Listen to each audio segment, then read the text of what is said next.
সরকারের পদত্যাগ, ফ্যাসিবাদী সরকারের পতনের মধ্য দিয়ে একটি গণতান্ত্রিক সরকার প্রতিষ্ঠা। 2 নম্বর দাবি ছিল সকল সাংবাদিক হত্যার বিচার এবং 3 দফার দাবি ছিল সকল বন্ধ গণমাধ্যম খুলে দেয়া। এর বাইরেও কিছু দাবি দেওয়া ছিল। প্রিয় বন্ধুরা, আপনারা জানেন দীর্ঘ আন্দোলন এবং সংগ্রামের পরে সর্বশেষ জুলাই বিপ্লবের মধ্য দিয়ে ছাত্র জনতার রক্তের উপর দিয়ে আজকে এই ফ্যাসিবাদের বিদায় হয়েছে, ফ্যাসিবাদের পতন হয়েছে। সেই দাবি আমাদের পূরণ হয়েছে আমাদের অনেক রক্ত দিয়ে।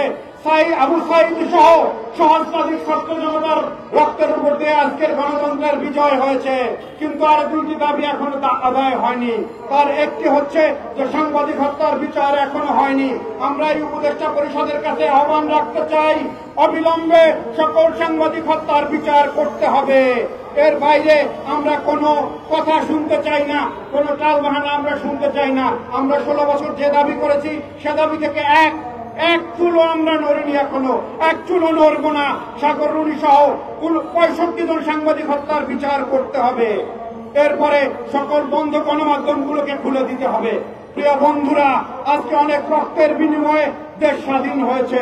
এই স্বাধীন বাংলাদেশে আমরা সাংবাদিক বন্ধুদের বলতে চাই যে এই স্বাধীনতা নিয়ে ষড়যন্ত্র শুরু হয়েছে। পূর্বের বক্তাদের কাছে আপনারা শুনেছেন ফ্যাসিবাদের উচ্ছিষ্ট ভোগীরা আবার মাঠে আসার চেষ্টা করছে বিভিন্ন ব্যানারে।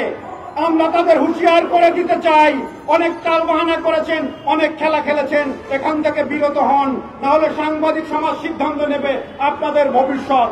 আমরা আবারও হুঁশিয়ার করে দেই, কেউ যদি সাংবাদিকদের মধ্যে বিভেদ সৃষ্টি করার ষড়যন্ত্র করেন তাহলে তাদের স্থান জাতীয় প্রেস ক্লাব এবং ঢাকা সাংবাদিক ইউনিয়ন সহ সাংবাদিক কমিউনিটিতে হবে না।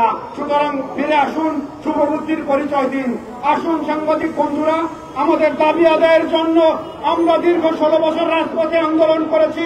এই আন্দোলন অব্যাহত থাকবে। যেদিন আমাদের দাবি পূরণ হবে সেদিন আমরা ঘরে ফিরব, এর আগে ঘরে ফিরতে চাই না। আপনারা আমাদের সাথে থাকবেন এই প্রত্যাশা রেখে ঢাকা সাংবাদিক ইউনিয়নের পক্ষ থেকে সবাইকে আবারও ধন্যবাদ জানিয়ে আমি আমার সংক্ষিপ্ত বক্তব্য শেষ করছি। আসসালামু আলাইকুম ওয়া রাহমাতুল্লাহ।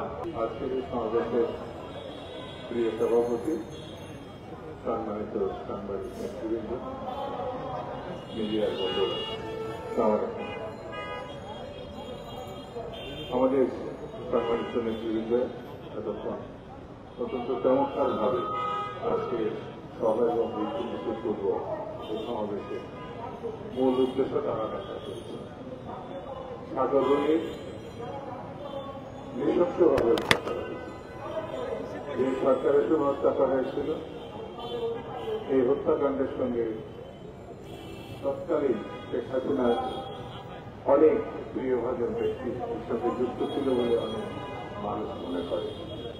এই কারণে দীর্ঘ সময় তদন্ত হয়েছে, কিন্তু চাকরির এখন এই সরকারের দায়ী মুক্তির সময়। যদি তারা এই দায় কাছ থেকে নামাতে চায়, জাতির কাছ থেকে নামাতে চায়, তাহলে সাগর রুনি হত্যার বিচারে প্রাথমিক স্তর এটি পরিষ্কার করা হয়। তারা বলেছে এটি তারা করবে, আমরাও প্রত্যাশা করি এটা তারা করবে, কিন্তু সময় থাকতে তারা শেষ করতে হয়। অনেক সাংবাদিক বন্ধুরা এই সরকারের পতনের জন্য, গত সরকারের পতনের জন্য, শেখ হাসিনার পতনের জন্য, ফ্যাসিবাদকে নির্মূল করার জন্য তারা রক্ত দিয়েছে, কষ্ট স্বীকার করেছে, জেল জেলেও দিয়েছে। এটা বিবেচনা নিতে হবে।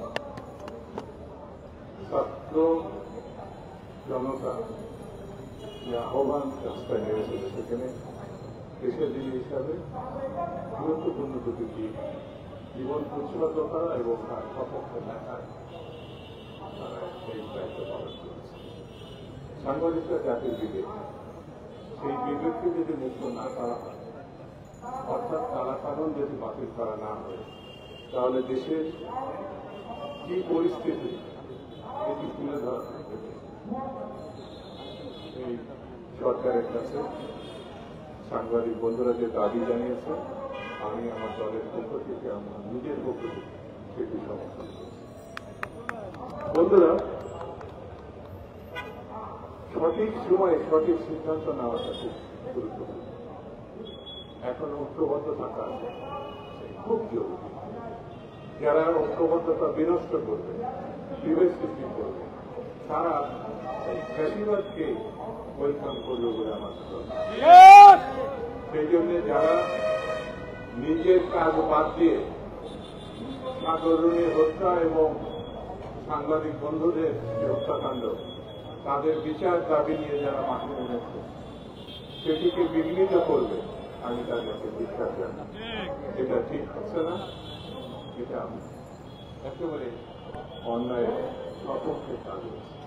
বন্ধুরা, আমি বেশি বক্তৃতা করবো না, শুধু এতটুকু কথা বলি। যে কোনো গণতান্ত্রিক আন্দোলনে এই দেশে সাংবাদিকরা দৃঢ়তার সঙ্গে ভূমিকা পালন। আজকেও তারা কিন্তু রাস্তায় নেমে এসেছে শুধু তাদের বিষয় নিয়ে, জাতির যাতে আগামী দিনে তাই মুক্তি, অর্থাৎ হত্যাকাণ্ড, নির্মমতা, যেটা মীমাংসার জন্য তারা একটা দাবিনামাও পেশ করেছে জাতির সামনে, সরকারের কাছে, সেটাও মেনে নেওয়া উচিত। এটা যদি মানা না হয় তাহলে ভুল হবে।